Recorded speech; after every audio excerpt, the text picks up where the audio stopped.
Hello guys, welcome back to my channel, and today we are going to read Ritual Horror Reddit stories.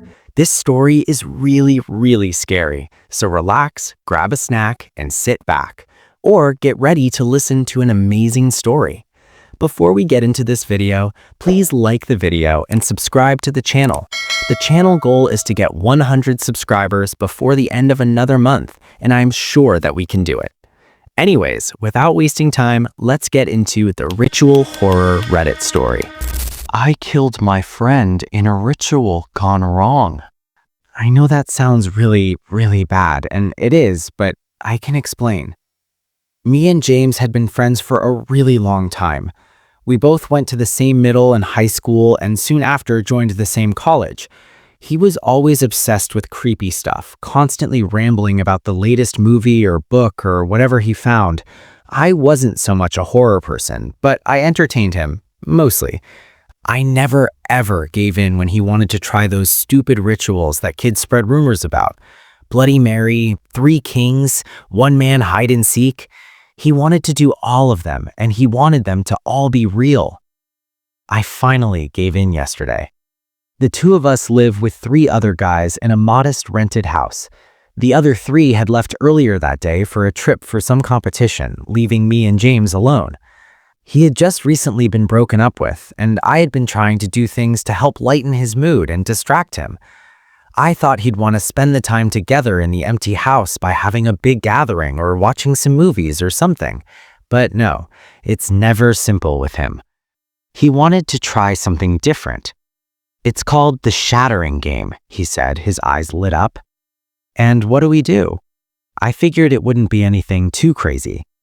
So, you set up a long mirror flat on the ground, you place a ring of lit candles around it with enough space for us to stand. Of course, all the lights have to be turned off.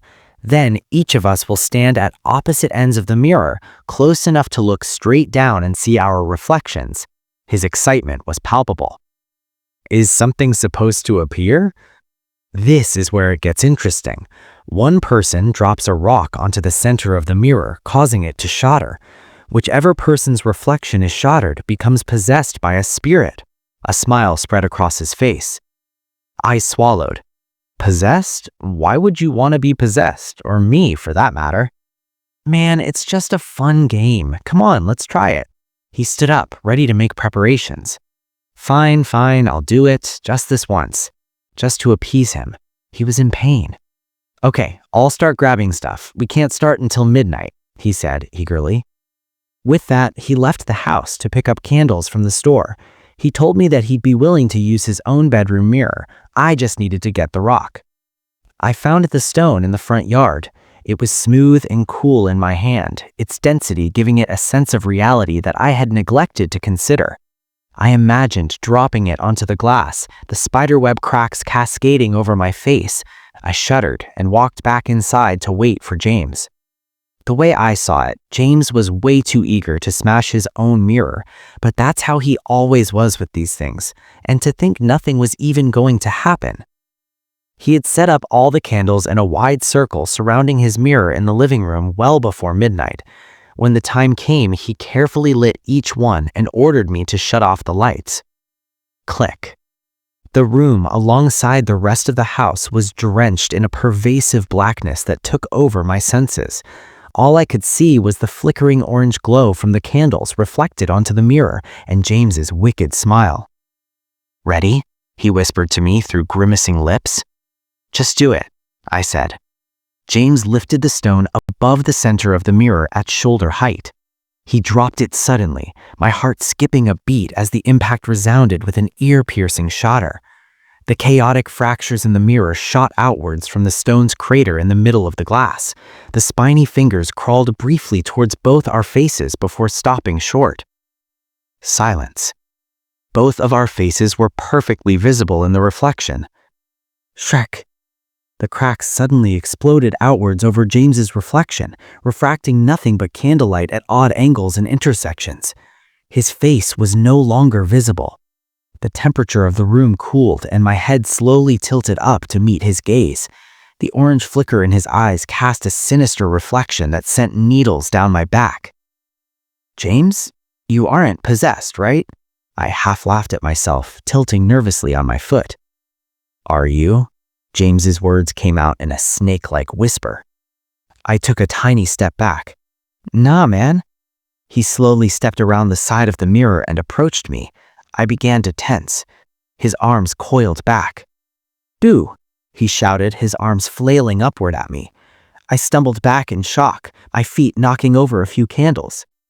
"Don't do that, Jesus, man," I said, the scent of smoke from the blown-out candles filling my nostrils. I sat down on the couch. "You are such a pussy, dude. It's just a joke." James plopped down next to me. We sat in the dim light and waited for something to happen for a few minutes. When nothing happened, we turned on the TV and played a game for an hour. After a while, James suddenly dropped his controller. "Ah, fuck."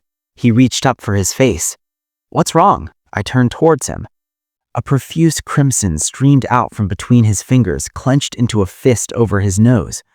"Let me get some napkins." I raced to the kitchen and back to help. By the time I got back, the blood had already covered his hand and trickled down his mouth and onto his shirt and lap. I handed him the napkins, and he struggled to contain the bleeding. I followed as he ran into the bathroom to direct the bleeding into a sink. "This never happens to me, man," he said, struggling to speak through the gushing blood and strangled nose. The white sink quickly filled and turned a dark red as the stuffed napkins and toilet paper failed to hold back the torrent. I left the room. After about 15 minutes, James came back. "God, I need to sit down. I feel lightheaded." He slouched onto the couch, holding a rag to his face. "Finally, I need to piss." I got up and started walking to the bathroom. "Sorry about the mess in there," he said with an embarrassed tinge. I entered the bathroom. Mess was an understatement. Blood was everywhere, all over the sink and counter. A dried pool had formed on the ground. The whole space reeked of metal. The water in the toilet was tinted a sickly red. When I looked closer, I could make out an object in the bottom of the toilet bowl, something dark, its silhouette obscured by the clouded blood clumps. I know this is gross, but this is what I did. My curiosity got the better of me. I reached into the warm water and my fingers wrapped around the hard, thin object. I pulled it out. It was a small wooden cross necklace, stained red with blood, like the kind nuns wear. I dropped it onto the floor, my head dizzy. What the hell was this? Did this come from his nose? That makes no sense. I turned and looked into the mirror. A dark shadow suddenly danced across my face. I staggered backwards. My stomach turned over itself. I had to get out. I stumbled out of the bathroom, a trail of blood sticking to the floor with each step. "James, are you okay? What the hell was that in the toilet?" I called out to him. Walking into the living room, I saw no one. James wasn't on the couch or anywhere in the room. I called out a couple more times to no avail.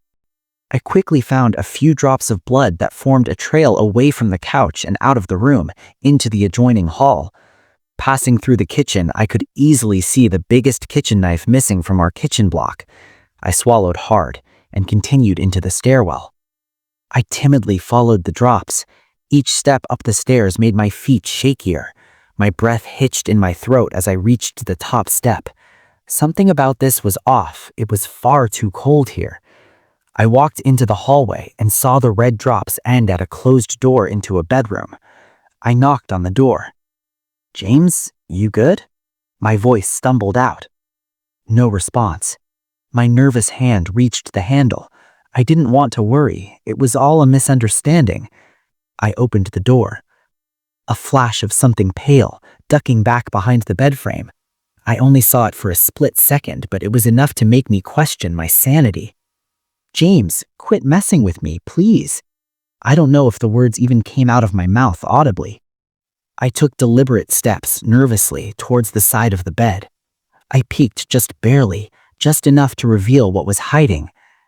A paper-white, ghastly imitation of James sprouted from the shadow behind the bed. Blood continued to trickle from his nose. No, his mouth too, and his glassy, dark eyes widened as they set their targets on me. The James thing gasped and jumped out at me, its thin limbs slashing at me with something before I could react. A hot pain radiated from my shoulder as I reeled back, watching the creature sprint past me and out the door. Clutching my bleeding shoulder, I raced to the doorway, catching a glimpse of the back of its head disappearing down the stairs. I followed.